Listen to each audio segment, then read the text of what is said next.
মাথা সোজা করে মাথা সোজা করে মালিক ঠিক আছো তুমি আচ্ছা বিসমিল্লাহির রহমানির রহিম সোহেল মার্কেটে দেখেন আপনাদের টিকটাক হচ্ছে গুগল মার্কেট থেকে দুই বাইন আমার কাছে কাছে হচ্ছে দেখেন আমাদের তার কাছে পূর্বপাল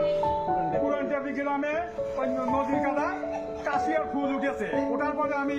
ওই পাইপ দিয়ে উঠে আসি ওই কাশিয়ার বনের মধ্যে আমি উঠে আসি আমি ওইখানে বাকি থাকি এখানে আসে থাকার পরে তখন দেখা যায় যে মেলা ছেলে ফেলে আনন্দ দিচ্ছে কাশিয়ার ফুলে আসছে মেলা দূরে দূরে না লোকজন আসতে হচ্ছে যদি আপনারা আসতে পারেন ওই ব্রিজের দিয়ে পুরো পাশে আসিয়া হলুদ মার্কেটের সামনে দিয়ে আসিয়া আপনারা পশ্চিম দিকে আমার রওনা দিবে দিলে ভাই আপনার সুন্দর জীবন তার থাকবে না যদি মেঘগাত হয়ে যায় মেঘগাত হলে ভাই ফুল ফুটে ধরে যাবে আজকে সালাদপুর থানায় পুরানটাবি গ্রামে তাড়াতাড়ি চলে আসেন আসিয়া প্রতিদিন এসে না আপনারা ঠিকঠাক করে যান